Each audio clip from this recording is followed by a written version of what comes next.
Il était presque minuit lorsque j'ai pris la route pour rentrer chez moi. L'asphalte sombre s'étendait devant moi, serpentant à travers une campagne silencieuse. Le monde autour semblait figé dans une immobilité inquiétante, seulement perturbé par le ronronnement du moteur et le faisceau de mes phares qui déchirait l'obscurité. La fatigue pesait sur mes paupières, et l'écho monotone de la radio brouillée n'aidait en rien à me maintenir alerte. Je n'avais croisé presque personne depuis des kilomètres, ce qui n'était pas inhabituel pour cette route. C'était un de ces trajets où l'on commence à se sentir seul au monde, perdu dans un vide infini.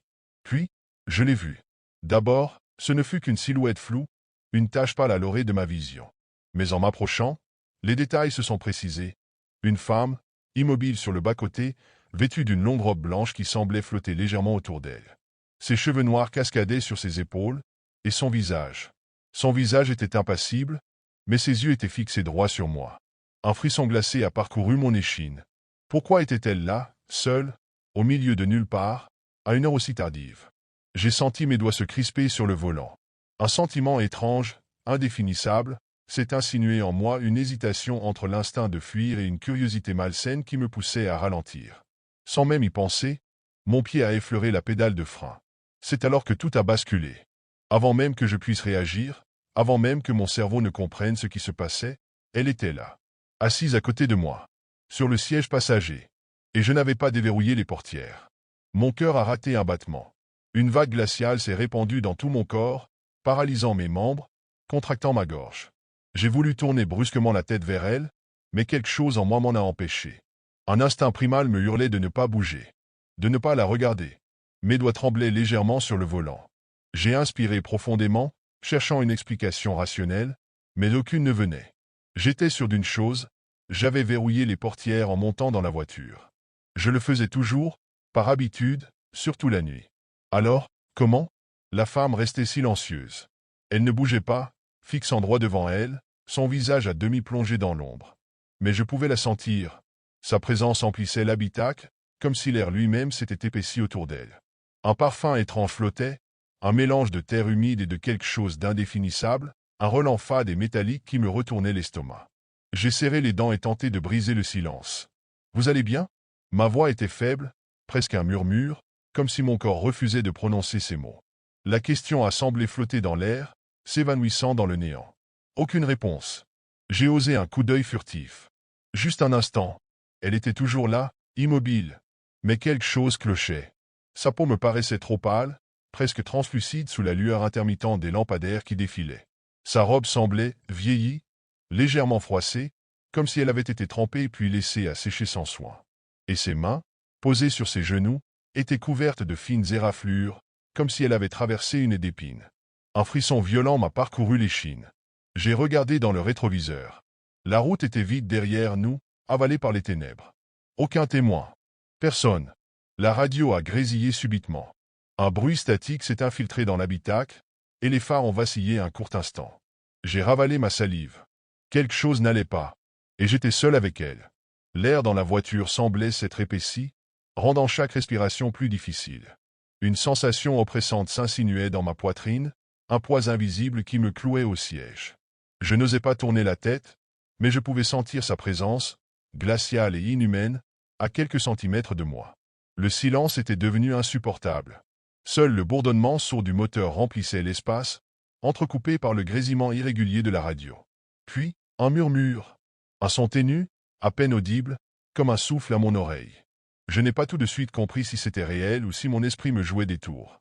Mais, progressivement, le murmure a pris forme. Des mots indistincts, prononcés d'une voix monocorde, se mêlaient au bruit du moteur. Je me suis concentré, essayant d'écouter sans le vouloir vraiment. C'était une litanie, une répétition de syllabes étranglées, récitées avec une lenteur inquiétante. Mon pied a appuyé inconsciemment sur l'accélérateur.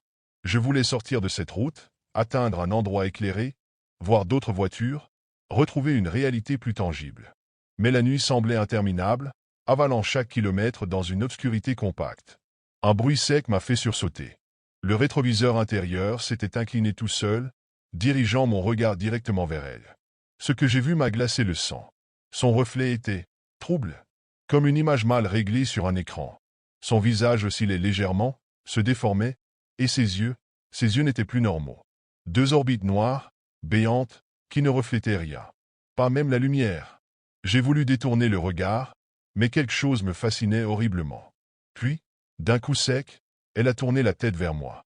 Je n'ai pas crié. Mon souffle s'est bloqué dans ma gorge.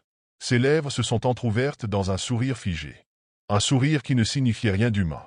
Et dans la radio, au milieu du grésillement, j'ai entendu ma propre voix murmurer. « Tu ne devrais pas être ici. » Mon sang s'est glacé.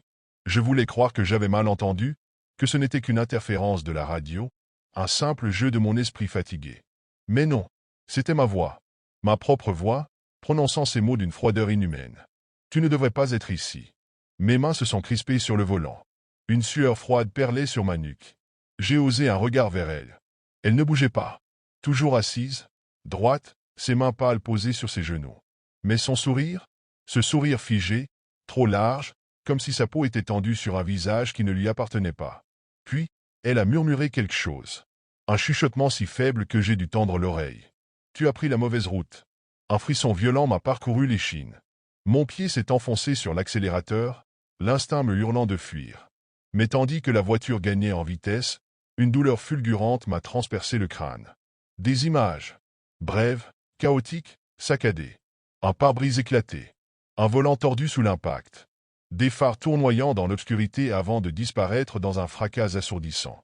Un corps étendu sur l'asphalte humide, une robe blanche souillée de sang. Je l'ai vu, allongé sur la route, le regard vide, les lèvres entr'ouvertes comme si elle tentait de prononcer quelque chose. J'ai vu mes propres mains, tremblantes, couvertes de sang. Un hurlement m'a échappé. J'ai lâché le volant, la douleur vrillant mon crâne comme une lame brûlante. Puis, d'un coup, tout s'est arrêté. Le silence. Lorsque j'ai rouvert les yeux, la route devant moi semblait différente. Plus sombre, plus étroite. L'éclairage des lampadaires avait disparu, et l'horizon n'existait plus, remplacé par un brouillard épais. La radio était morte, et le siège passager était vide. Mon souffle était saccadé, mes doigts crispés sur le volant. La route devant moi n'avait plus rien de familier. C'était comme si j'avais quitté le monde que je connaissais pour un autre, un endroit où la nuit était plus profonde, plus dense, presque vivante. Le silence pesait lourdement, écrasant mes pensées sous un voile de confusion et de terreur. La femme avait disparu, mais quelque chose me disait qu'elle n'était pas vraiment partie. J'ai ralenti, mes yeux scrutant la brume opaque qui avalait la route. Mon esprit luttait pour assembler les pièces du puzzle. L'accident, la silhouette sur l'asphalte, le sang sur mes mains. Puis, au loin, j'ai aperçu des lumières clignotantes. Bleues et rouges. Des gyrophares. Mon cœur s'est emballé. Enfin, une présence humaine. J'ai accéléré, sentant l'urgence dans chaque battement de mon cœur. Plus je me rapprochais, plus les détails devenaient clairs. Une voiture accidentée gisait sur le bas-côté, sa carcasse déformée, son pare-brise explosé. Des silhouettes en uniforme s'affairaient autour, leurs lampes balayant la scène. Mon cœur a raté un battement lorsque mon regard s'est posé sur le corps allongé sur la civière. C'était moi, mon propre visage, livide, figé dans une expression de stupeur et de douleur. Mon propre corps, inerte sous un drap blanc partiellement tiré. J'ai voulu crier, bouger, faire quelque chose. Mais mes mains n'étaient plus sur le volant. J'ai baissé les yeux. J'étais assis dans la voiture, mais je n'étais plus vraiment là. Un murmure glacial a effleuré mon oreille. Je t'avais dit que tu avais pris la mauvaise route. Un rire faible, presque tendre, a résonné dans l'habitacle. Puis, la voiture s'est enfoncée dans le brouillard, et le monde réel s'est éteint derrière moi.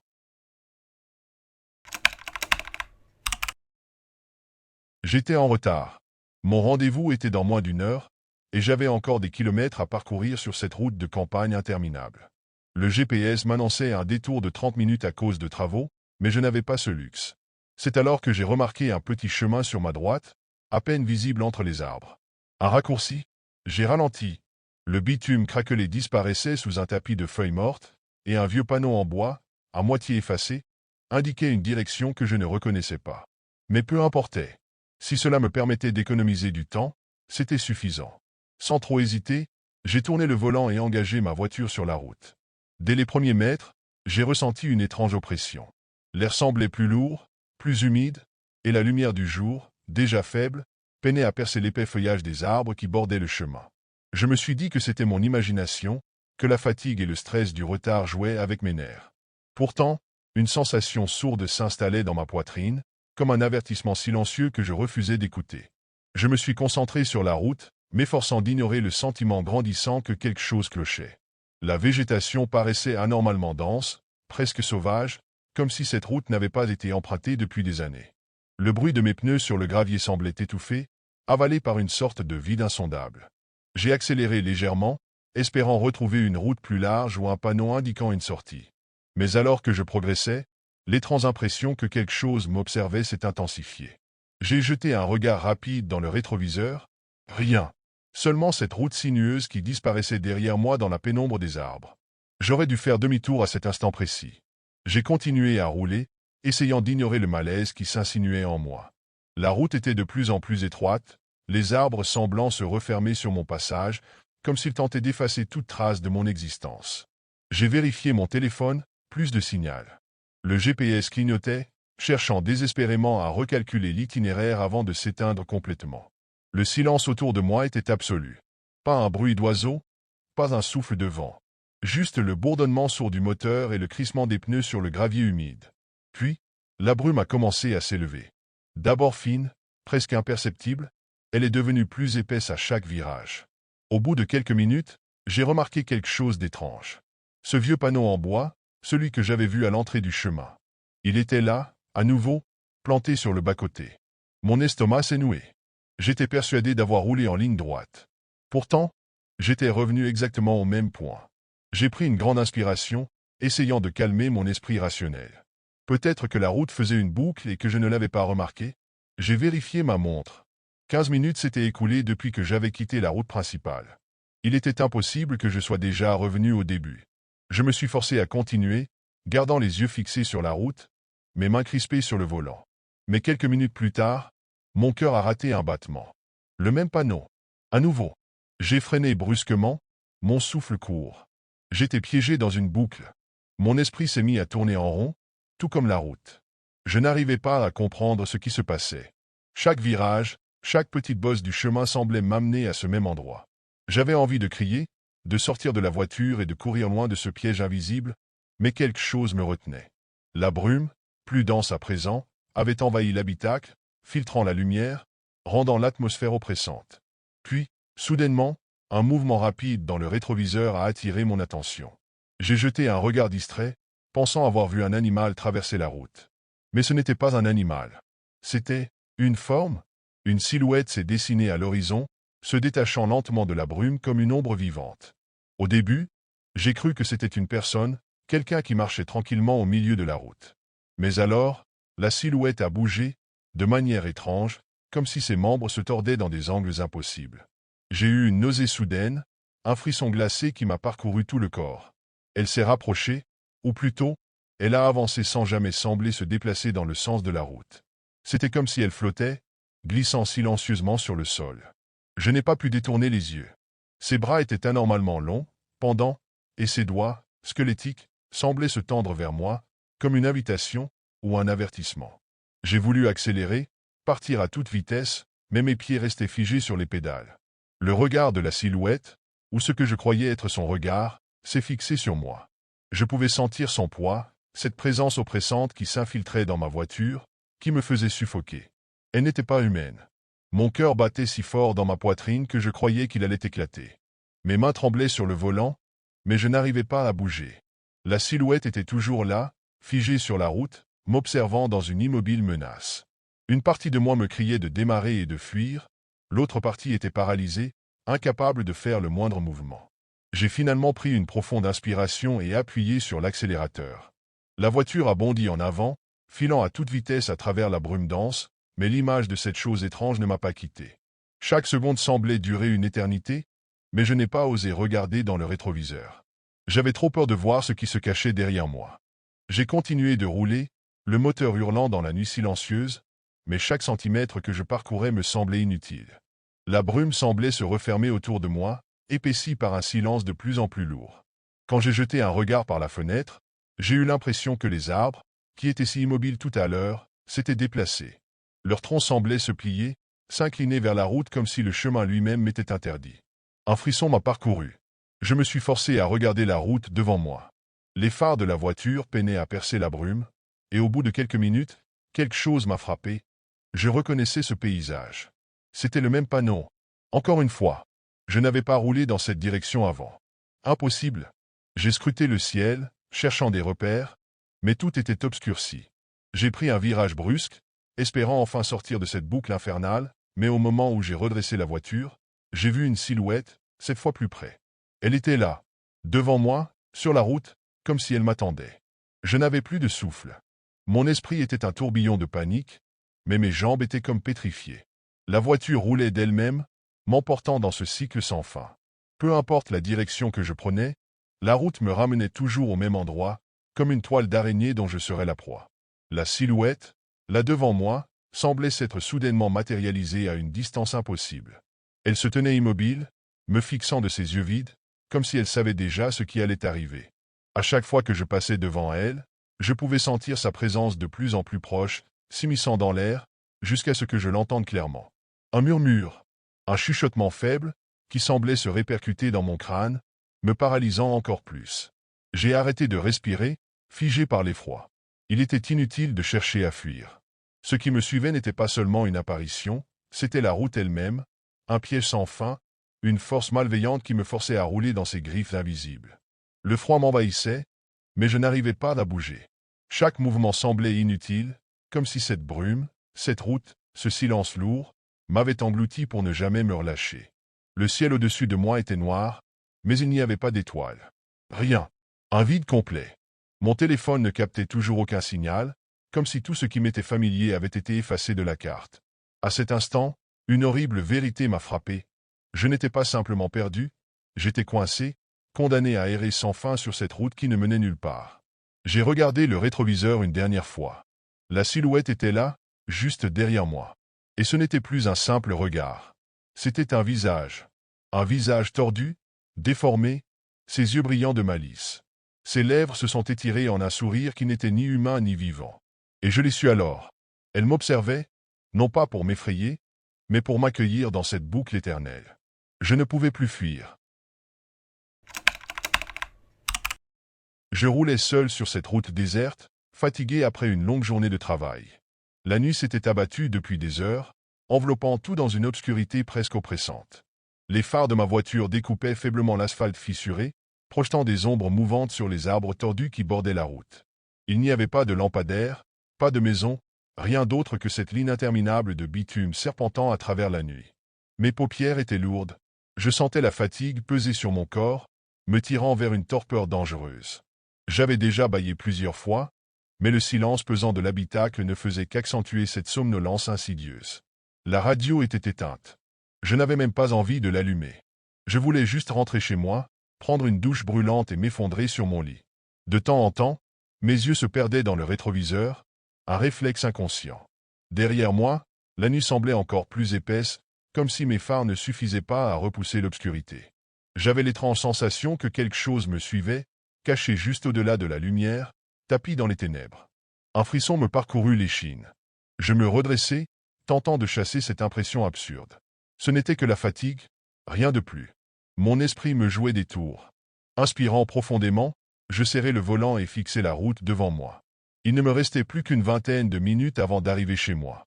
Encore un dernier effort, et cette nuit infernale serait enfin terminée. Alors que je négociais un virage serré, mes phares illuminèrent soudain une silhouette immobile en plein milieu de la route. Mon cœur hâta un battement. C'était une enfant, une petite fille, pieds nus, vêtue d'un pyjama sale et froissé. Elle ne bougeait pas, ne faisait aucun geste pour s'écarter. Son visage était caché par l'ombre de ses cheveux emmêlés, mais son corps frêle restait étrangement figé, comme une statue abandonnée sur l'asphalte. Le temps sembla ralentir. Mon instinct prit le dessus, et, dans un réflexe paniqué, j'écrasai la pédale de frein de toutes mes forces. Les pneus crissèrent violemment, un hurlement strident résonna dans la nuit. Le volant m'échappa presque des mains alors que la voiture dérapait, manquant de peu de se retourner. Mon souffle se coupa. Pendant une fraction de seconde, j'étais certain que j'allais la heurter. Puis, plus rien. L'instant d'après, la voiture s'arrêta brusquement, tremblante sous l'effet du freinage brutal. Mon cœur battait si fort dans ma poitrine que j'en avais mal aux côtes. Les mains crispées sur le volant, je tentais de reprendre mon souffle, sentant la sueur froide couler le long de ma nuque. Mais la route devant moi était vide. J'écarquillai les yeux, ma respiration encore saccadée. La fillette avait disparu. Je me redressai lentement, cherchant une explication logique. Avait-elle eu le temps de courir sur le bas-côté? Impossible. J'aurais dû la voir bouger, entendre le bruit de ses pas sur le gravier. Pourtant, il n'y avait rien. Juste la route déserte, la nuit immobile et le bourdonnement lointain du moteur encore allumé. Un frisson me parcourut. Mon esprit s'embrouillait, incapable de donner du sens à ce que je venais de voir. Était-ce la fatigue? Un jeu de lumière trompeur? Puis, dans le silence absolu, j'entendis quelque chose qui me glaça le sang. Un rire, faible, presque moqueur, et il venait de l'intérieur de la voiture. Mon sang se figea instantanément. C'était une voix d'enfant. Un rire doux, étouffé, comme si quelqu'un essayait de jouer à cache-cache à l'intérieur de ma voiture. Ma gorge se serra. Mon souffle devint court, erratique. J'étais seul. J'étais censé être seul. Chaque nerf de mon corps me hurlait de ne pas bouger, de ne surtout pas regarder. Mais c'était plus fort que moi. D'une lenteur infinie, je déglutis difficilement et levai les yeux vers le rétroviseur. Au début, je ne vis rien d'anormal. Seulement l'habitacle sombre, faiblement éclairé par la lueur pâle du tableau de bord. Les sièges arrière vides. L'obscurité rassurante du cuir noir. Et puis, quelque chose bougea. Dans l'ombre, juste derrière moi, une silhouette était assise. Petite, immobile. Je sentis mon estomac se retourner. Mon cœur cogna si violemment contre mes côtes que j'eus l'impression qu'il allait éclater. La sueur froide dégoulina le long de ma colonne vertébrale alors que mes mains tremblaient sur le volant. Lentement, la silhouette inclina la tête. Ma gorge se noua. Ses traits étaient flous dans le reflet tremblotant du rétroviseur, mais je distinguais ses yeux, d'un noir abyssal, dénués de tout éclat de vie. Et ce sourire, un sourire trop large, trop figé, comme si sa peau était tendue par un fil invisible. Le rire s'intensifia, plus aigu, plus proche. Puis, une voix chuchota, juste derrière mon oreille. « Pourquoi tu t'arrêtes ?» Un frisson glacé me parcourut l'échine, figeant chaque muscle de mon corps. Mon esprit hurlait, mais je ne pouvais plus bouger. Cette voix, elle était juste là, derrière moi. Je sentais presque un souffle froid effleurer ma nuque. Mes doigts se crispèrent sur le volant, mes jointures blanchirent sous la pression.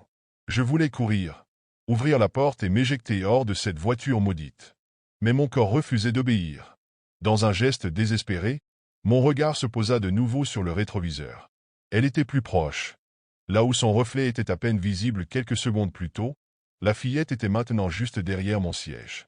Son visage se dessinait avec une clarté insoutenable. Sa peau était d'un blanc cadavérique, comme si elle n'avait jamais vu la lumière du jour. Ses yeux, vastes abysses noirs, semblaient absorber toute la lumière autour d'eux. Et son sourire, il s'était élargi. Anormalement, trop grand pour son petit visage, comme si la peau de ses joues avait été déchirée jusqu'aux oreilles. Puis elle se mit à bouger. Pas comme un enfant normal. Non, sa tête s'inclina lentement, de façon mécanique, comme une poupée désarticulée. Ses lèvres s'ouvrirent, et un son en sortit. D'abord un gargouillement sourd, puis un ricanement aigu, discordant, comme si plusieurs voix se superposaient dans sa gorge. Mes entrailles se nouèrent. Elle leva une main. De longs doigts maigres, bien trop longs. Ils avancèrent lentement vers mon épaule. Le froid s'intensifia. Un vertige me prit. Alors, j'ai fait la seule chose que mon instinct m'a crié de faire. J'ai ouvert la portière et j'ai couru. Je me suis jeté hors de la voiture comme un homme fuyant un incendie. Mes jambes tremblaient, mon souffle était haché, et mon cœur battait à un rythme si frénétique que j'avais l'impression qu'il allait exploser. Le gravier sous mes pieds me fit trébucher, mais je ne m'arrêtai pas. Je reculai, les yeux rivés sur le véhicule, le corps paralysé par une terreur viscérale. La portière arrière était toujours fermée. L'intérieur de la voiture baignait dans l'obscurité, illuminé seulement par les faibles lueurs du tableau de bord. Il n'y avait personne. Mon esprit se débattait entre le soulagement et l'incompréhension. Non, c'était impossible. J'avais vu cette chose. J'avais entendu sa voix. Le silence était total. Pas un bruit d'insecte, pas un souffle de vent. Juste la nuit oppressante qui m'écrasait. Je fis un pas en arrière, prêt à fuir, à abandonner cette voiture ici, peu importe ce que ça me coûterait. Mais à cet instant, quelque chose changea. Les phares vacillèrent. Un léger grésillement s'éleva du moteur, comme une interférence. Et alors, le rétroviseur intérieur bascula, tout seul. Il se tourna lentement vers moi, m'obligeant à y croiser mon propre reflet. Mais ce n'était pas moi que je vis. Une silhouette était assise sur le siège conducteur. Un sourire effroyable déchira l'obscurité. Et une voix, cette même voix enfantine et sifflante, chuchota à mon oreille. « Tu pensais vraiment pouvoir partir ? J'étais chauffeur de VTC depuis quelques années, habitué aux courses tardives et aux clients silencieux. Cette nuit-là, une demande s'afficha sur mon écran, un passager dans une ville voisine, à une trentaine de kilomètres. Une course bien payée. Sans hésiter, j'acceptai. Les routes étaient désertes, les lampadaires vacillaient sous le vent nocturne. Le GPS me guida vers une rue isolée, sans maison visible, seulement une rangée d'arbres sombres qui semblaient s'étirer sous la lumière pâle de la lune. Il n'y avait personne. J'attendis quelques instants, vérifiant l'heure sur mon téléphone. 2h37 du matin. Puis, sans un bruit, la portière arrière s'ouvrit et un homme entra. Je ne l'avais pas vu arriver. Il portait un manteau noir, un capuchon rabattu sur son visage. Son odeur était étrange, une senteur froide et ancienne, comme celle d'une pièce abandonnée depuis trop longtemps. « Bonsoir », dis-je en essayant de masquer mon malaise. Il ne répondit pas. Juste un souffle court, presque imperceptible.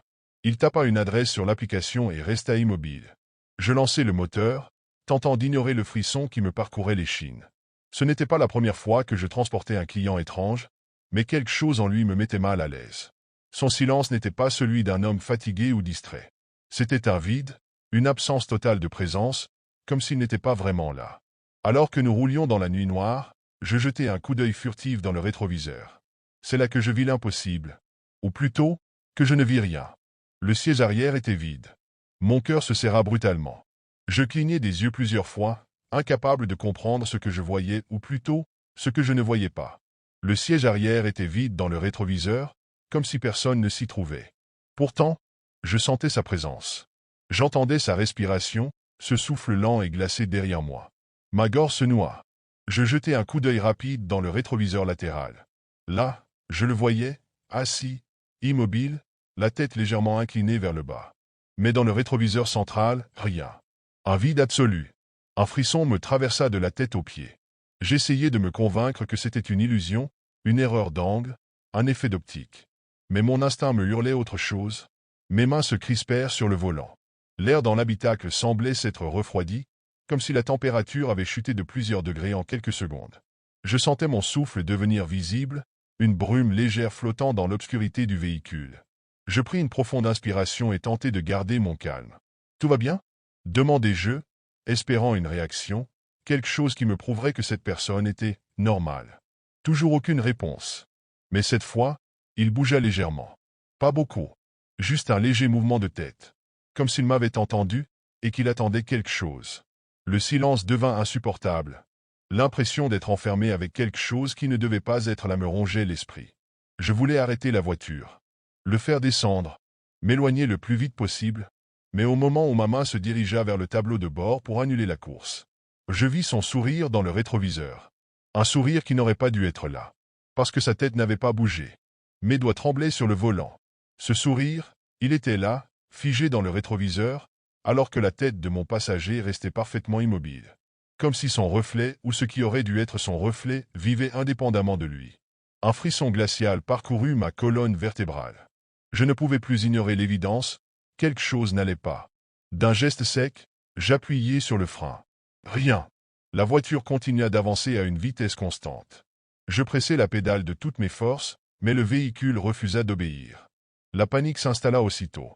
Mon instinct me criait de sortir, de m'enfuir, mais lorsque j'essayais d'ouvrir ma portière, je réalisai que les verrous étaient enclenchés. Je jetai un regard aux boutons de commande, ils étaient bloqués. Mon souffle s'accéléra. D'un mouvement précipité, j'empoignai mon téléphone sur le support du tableau de bord et tentai d'appeler quelqu'un, peu importe qui. Mais l'écran était noir, comme si la batterie s'était vidée en un instant. « C'est quoi ce bordel ?» murmurai-je, la gorge serrée. Derrière moi, un grincement se fit entendre. Un son lent, profond, comme si quelque chose bougeait sur le cuir du siège arrière. Mon cœur tambourinait dans ma poitrine. Je ne voulais pas regarder, mais une force inexplicable m'y obligea. Je tournai légèrement la tête, le regard tremblant. Et je vis ses mains. Des doigts longs, pâles, dépassaient maintenant des accoudoirs, crispés comme des serres. Ils n'étaient pas là avant. Et puis, très lentement, ils commencèrent à s'agripper au siège, comme si mon passager s'apprêtait à se hisser plus près de moi. Je pouvais à peine respirer. L'air dans la voiture était devenu suffocant, comme si la chaleur venait d'être aspirée, laissant place à une froideur presque insoutenable. Je tentais de bouger, de faire quelque chose, mais mes bras étaient comme paralysés, coincé dans ce fauteuil qui me maintenait captif. Je regardais autour de moi, cherchant désespérément une sortie, une échappatoire, mais il n'y en avait aucune. Les voix. Au début, elles étaient à peine perceptibles, comme des murmures lointains. Mais à mesure que les secondes s'égrenaient, elles se firent plus nettes. Ces voix, elles semblaient provenir du fond du véhicule, du siège arrière. Mais ce n'était pas une seule voix. Non, il y en avait plusieurs. Une cacophonie, un enchevêtrement de murmures, de chuchotements qui se superposaient les uns aux autres, comme si des centaines de personnes parlaient en même temps. Les mots étaient indistincts, déformés, mais une phrase se répéta, toujours plus forte. « Viens avec nous ».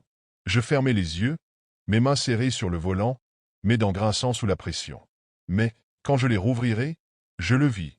Son visage. C'était comme si, d'un seul coup, la peau du passager se distendait, se craquelait, révélant un autre visage, un autre corps, qui se fondait dans le sien.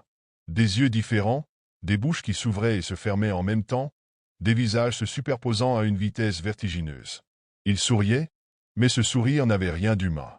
Il était large, déformé, presque trop grand pour être réel. Les voix se mêlaient à un cri sourd, une douleur indicible qui me frappait en plein cœur. « Tu fais partie du voyage, maintenant. » Un froid plus intense m'envahit, comme si la voiture elle-même avait été gelée dans le temps. Les mains sur le siège se crispèrent davantage, et à cet instant, je sentis une pression invisible se poser sur mes épaules, me repliant vers l'arrière. J'étais pris au piège. Je voulus crier, mais aucun son ne sortit de ma bouche. Et tout à coup, je compris. Le voyage ne finirait pas ici. Parce que je n'étais plus le conducteur. Je n'étais plus qu'un passager dans ce véhicule, naviguant vers un endroit dont je ne reviendrai jamais. La voiture prit un virage brutal, comme si elle avait été propulsée sur une route inconnue. Le sol devint irrégulier, des secousses violentes secouant le véhicule. Mon corps, toujours coincé, se balançait d'un côté à l'autre, comme si la voiture elle-même se rebellait contre mon existence. J'essayais encore de saisir mon téléphone, de trouver un moyen de m'échapper, mais tout semblait inerte. Mon esprit criait, mais il n'y avait que des échos. À travers les vitres, je vis des arbres déformés, tordus dans des angles impossibles, leurs branches comme des doigts griffus tendus vers nous. La route était devenue un sentier étroit, pavé de terre battue, serpentant au milieu de ce qui semblait être une forêt sans fin. Le ciel au-dessus était d'un noir profond, sans étoiles, et la lune, là, trop haute, semblait me surveiller. Et soudain, je compris. Ce n'était pas un endroit que je connaissais. Ce n'était pas un lieu réel. Les portes étaient toujours verrouillées. Le volant refusait de réagir. Mon corps, comme un pantin, était prisonnier de cette entité, une présence malveillante qui dirigeait le véhicule avec une volonté qui n'était pas la mienne. Et le passager, il n'était plus simplement là. Il était tout autour de moi, dans chaque recoin du véhicule, dans l'air que je respirais. Je savais que la fin était proche. La voiture s'arrêta brusquement, comme si la route elle-même avait décidé de nous engloutir. L'intérieur du véhicule devint d'une obscurité totale, et je ressentis un poids oppressant, un vide qui ne pouvait être comblé. C'était comme si le monde entier s'était arrêté autour de nous. Je tournai la tête une dernière fois. Le passager, toujours là, sans visage défini, m'adressait un dernier sourire. Ou était-ce un rictus? Un geste qui semblait me dire que j'étais désormais une partie de ce voyage sans fin. Puis, tout devint silencieux. Lorsque les autorités retrouvèrent la voiture, elle était encore en parfait état, stationnée au bord de la route, sans aucune trace de l'homme qui l'avait occupée. Les enquêteurs notèrent juste un détail étrange, une notification d'une course VTC terminée, bien que le passager n'ait jamais été retrouvé. Et parfois, très tard dans la nuit, des chauffeurs de VTC reçoivent une demande étrange, venant du même endroit. Mais lorsqu'ils acceptent la course, ils ne reviennent jamais. Je roulais depuis des heures, les mains crispées sur le volant, les yeux fixés sur la route sombre qui s'étendait devant moi. Le voyage avait été long, épuisant, et tout ce que je voulais, c'était rentrer chez moi et m'écrouler dans mon lit. L'autoroute déserte serpentait à travers des champs sans fin, ponctués de temps en temps par des fermes isolées, leurs lumières vacillantes semblant flotter dans l'obscurité. Le silence à l'intérieur de ma voiture était presque pesant, seulement troublé par le ronronnement du moteur et la voix lointaine d'un animateur radio que je n'écoutais même pas.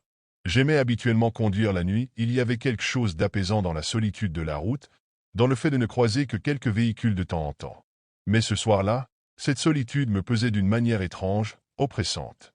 Je jetai un rapide coup d'œil à l'horloge du tableau de bord, 2h37 du matin. Encore une bonne heure avant d'atteindre ma ville. L'air dans la voiture était devenu étouffant. Je baissai légèrement la vitre pour laisser entrer un peu d'air frais, espérant secouer cette sensation de malaise grandissante. Au loin, je distinguai les phares d'un véhicule dans mon rétroviseur.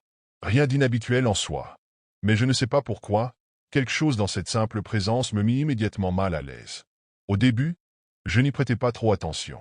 Après tout, croiser une voiture sur une autoroute, même en pleine nuit, n'avait rien d'anormal. Mais au fil des minutes, mon malaise grandit. Les phares de la camionnette restaient toujours à la même distance derrière moi, suivant le moindre de mes mouvements. Quand j'accélérais, elle accélérait. Quand je ralentissais, elle ralentissait. À plusieurs reprises, je me mis sur la voie de droite, pensant que le conducteur voulait me dépasser, mais il ne le fit jamais. Il restait là, implacable, comme une ombre silencieuse accrochée à mon pare-choc. Je jetai un nouveau coup d'œil dans mon rétroviseur. La camionnette avait l'air ancienne, peut-être un modèle des années 70 ou 80, avec une peinture terne et usée, comme si elle avait traversé des décennies sans jamais être entretenue. Les phares jaunâtres projetaient une lumière tremblante sur l'asphalte, lui donnant un air fantomatique. Un frisson me parcourut l'échine. Ce n'était plus une simple coïncidence. Ce conducteur me suivait.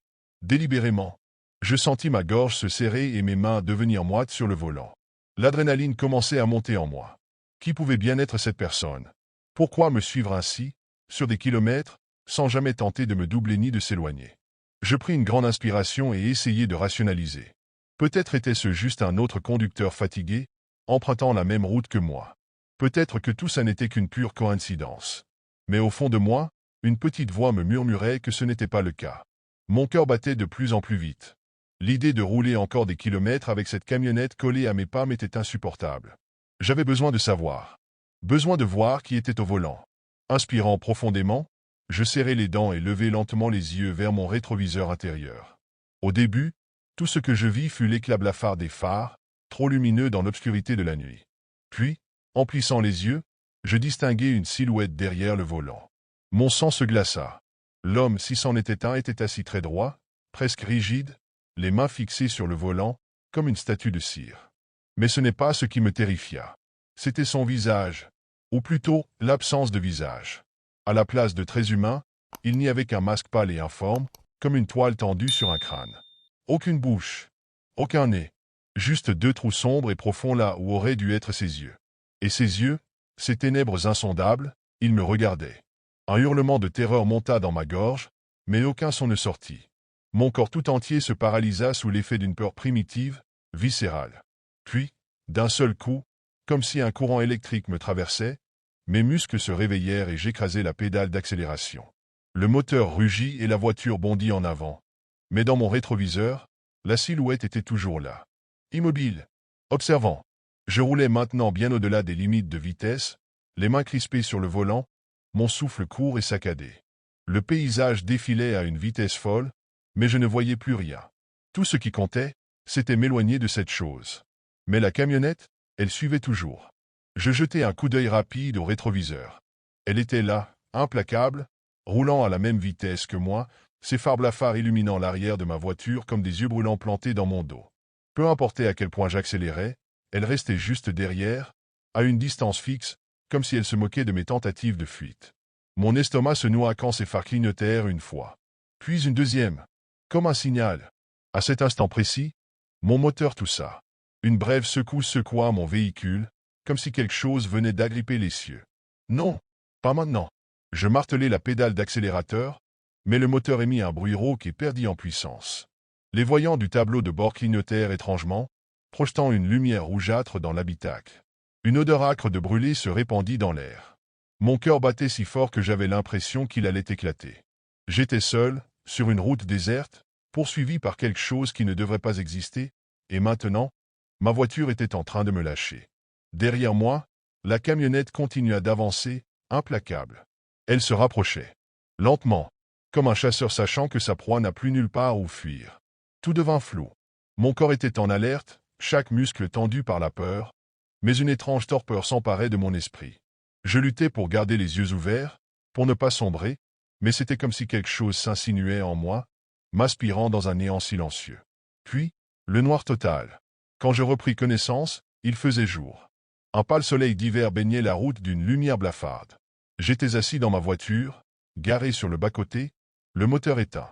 Mon cœur atteint un battement. Comment étais-je arrivé là? Combien de temps avais-je été inconscient? La peur me noie à l'estomac alors que mes souvenirs revenaient en vrac. La camionnette. Le conducteur sans visage. Ma voiture en panne. Je sursautai et me retournai d'un coup. Rien.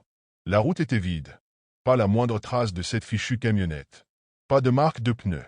Pas d'indice que quoi que ce soit d'anormal se soit produit. Mais alors que je laissais échapper un soupir tremblant, mes yeux tombèrent sur mon capot. Des empreintes. Des dizaines d'empreintes de mains. Sales, effacées par endroits, comme si quelque chose ou plusieurs choses avaient glissé leurs doigts sur la carrosserie pendant mon sommeil forcé. Un frisson glacial me parcourut l'échine. Je pivotai lentement vers le siège passager, et mon sang se glaça. Là, posée avec soin sur le cuir, il y avait une photo. Une photo de moi, prise à travers mon pare-brise, en pleine nuit. Au fond de l'image, légèrement floue mais indiscutable, on voyait une silhouette. Assise derrière le volant d'une camionnette ancienne. Et cette fois, elle souriait. Je conduisais depuis des heures sur cette route déserte, avalant les kilomètres sous un ciel d'encre. La cabine de mon camion était plongée dans un silence pesant, seulement troublé par le ronronnement du moteur et le léger grésillement de la radio. J'aimais ces trajets nocturnes.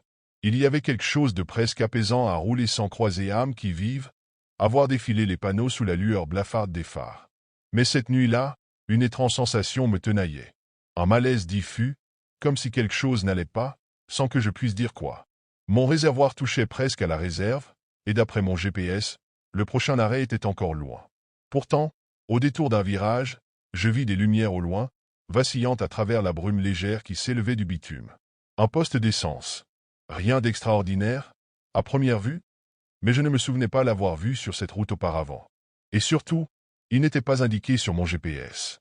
Je ralentis en m'approchant. Le stationnement était presque vide, à l'exception d'un vieux pick-up garé près des pompes. Le bâtiment avait un air vieillissant, avec une enseigne défraîchie clignotant par intermittence. Pourtant, tout semblait en état de marche. Les lampes éclairaient faiblement la devanture, et la porte vitrée de la boutique de nuit laissait entrevoir des étagères remplies de snacks et de boissons. J'immobilisai mon camion près d'une pompe et coupai le moteur. Un silence absolu tomba autour de moi, si ce n'est le grésillement des néons au-dessus de l'entrée. En sortant, un frisson me parcourut l'échine. L'air était lourd, presque oppressant, comme avant un orage. Pourtant, le ciel était dégagé. Je jetai un dernier regard vers mon GPS. L'écran affichait une route vide, comme si ce lieu n'existait pas. J'entrai dans la boutique de nuit en laissant la porte se refermer derrière moi dans un bruit sec. Une clochette tinta faiblement, mais personne ne sembla y prêter attention. L'air à l'intérieur était étrange, légèrement vicié, comme si l'endroit n'avait pas été aéré depuis longtemps. Un bourdonnement électrique flottait dans l'air, émanant des néons fatigués suspendus au plafond. Derrière le comptoir, un homme se tenait debout, immobile. Il portait une chemise sale, et son visage me parut vide. Son regard était fixe, comme s'il ne me voyait pas vraiment, et il ne bougea pas d'un centimètre quand je m'approchai. Son expression était figée dans une sorte de neutralité inquiétante, et quelque chose dans son attitude me mit mal à l'aise immédiatement. Je baissai les yeux vers son badge, mais le nom était effacé, réduit à une tache grise illisible. « Bonsoir », dis-je en posant une bouteille d'eau et un paquet de chips sur le comptoir. Il ne répondit pas tout de suite. Puis, après un temps qui me parut trop long, il leva lentement la main et saisit les articles. Ses gestes étaient mécaniques, presque robotiques, comme s'il n'avait jamais fait ça auparavant. Juste ça, sa voix était étrange, légèrement décalée, comme un enregistrement joué à la mauvaise vitesse. « Oui, et je vais prendre du diesel aussi. Pompe numéro 3. » Il ne répondit pas. Il tapa quelque chose sur une caisse enregistreuse ancienne, dont les touches semblaient usées par le temps. Je jetai un coup d'œil autour de moi. Il y avait quelques clients, dispersés dans les allées, mais aucun ne semblait normal. Une femme en robe de nuit tenait une boîte de conserve et la fixait sans bouger. Un homme en costume était posté devant le frigo des boissons, mais il ne l'ouvrait pas. Il restait là, les bras ballants, la tête légèrement inclinée, comme s'il avait oublié pourquoi il était là. Puis, je réalisai quelque chose d'encore plus troublant. Aucun d'eux ne clignait des yeux. Mon cœur s'accéléra. Je reportai mon attention sur le caissier, qui me tendait mon ticket de caisse sans m'adresser un regard. Ses doigts étaient anormalement froids quand ma main effleura la sienne. Je pris mes affaires et reculai lentement. L'atmosphère était devenue irrespirable. Quelque chose clochait ici. J'avais l'impression d'être observé, mais pas seulement par les clients, par l'endroit lui-même. Il fallait que je sorte d'ici. Je poussai la porte vitrée avec précipitation, un frisson glacé courant le long de mon échine. L'air extérieur me parut plus lourd, plus épais, comme si l'atmosphère elle-même s'était densifiée en mon absence. J'inspirai profondément pour calmer le martèlement de mon cœur et me diriger vers mon camion. Puis, je m'arrêtai net. Il n'était plus là. Le stationnement, pourtant presque vide quand j'étais arrivé, semblait encore plus désert maintenant. Mon camion, ce monstre de plusieurs tonnes, avait tout simplement disparu. Pendant une seconde, mon cerveau refusa de comprendre ce que mes yeux voyaient. C'était impossible. J'étais garé juste là, près de la pompe numéro 3. Je me retournai vers la boutique. Le caissier était toujours derrière son comptoir, immobile. À travers la vitre, je vis que les clients n'avaient pas bougé non plus.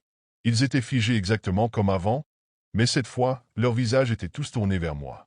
Mon estomac se noua. Je jetai un regard autour de moi, cherchant une explication rationnelle. Peut-être un vol? Mais comment quelqu'un aurait-il pu déplacer un camion aussi rapidement et sans bruit? Et pourquoi personne n'avait réagi? Je courus jusqu'à la pompe, cherchant une quelconque trace de pneu sur le sol. Rien. Même pas une tache d'huile ou une trace de pas. Comme si mon véhicule n'avait jamais été là. Le silence devint assourdissant. Pas un souffle de vent, pas un bruit de moteur au loin. Juste ce bourdonnement persistant des néons au-dessus de la station. Je sentis une pression invisible s'abattre sur moi, une angoisse primitive qui me hurla de partir. Mais partir où? Je fis un pas en arrière, mon regard revenant sur la boutique. Les lumières à l'intérieur commencèrent à vaciller. Et les clients, toujours figés, toujours me fixant, souriaient maintenant. Je fis volte-face, mon cœur battant la chamade. Le sol sous mes pieds semblait trembler légèrement, comme si la réalité elle-même était en train de se distordre. Je jetai un dernier regard à l'endroit où mon camion aurait dû être, et je fus frappé par un choc glacial. Le poste de gazole avait disparu. Là où il y avait un bâtiment, des pompes, des lampes clignotantes, il n'y avait maintenant plus rien. Juste un terrain vide, envahi par des herbes hautes et des buissons sauvages. Un terrain apparemment abandonné depuis des décennies, marqué par la rouille et l'oubli. Les pavés fissurés, la terre craquelée, tout était recouvert de mousse et de poussière, comme si l'endroit n'avait jamais existé, comme si c'était un souvenir qu'on aurait arraché de la mémoire collective. J'avançai, mes pas hésitants, comme si chaque mouvement me rapprochait d'un abîme dont je ne pourrais jamais revenir. Je me penchai pour toucher le sol, espérant y trouver une preuve, quelque chose qui me dirait que je n'avais pas rêvé. Mais rien. La terre était froide, dure, presque morte. Je me relevai précipitamment, mes yeux cherchant frénétiquement autour de moi. Il n'y avait aucun indice, aucune explication. Le terrain était totalement dénué de vie, et aucune trace de ma présence ne restait. C'était comme si ce poste n'avait jamais existé dans ce monde. Je pris une grande inspiration, tentant de rationaliser la situation. Peut-être que j'avais fait une erreur, peut-être que j'étais fatigué, que ma vision m'avait joué des tours dans la brume. Mais au fond de moi, je savais que ce n'était pas le cas. Ce lieu, il y avait quelque chose d'horriblement réel dans ce qui venait de se passer.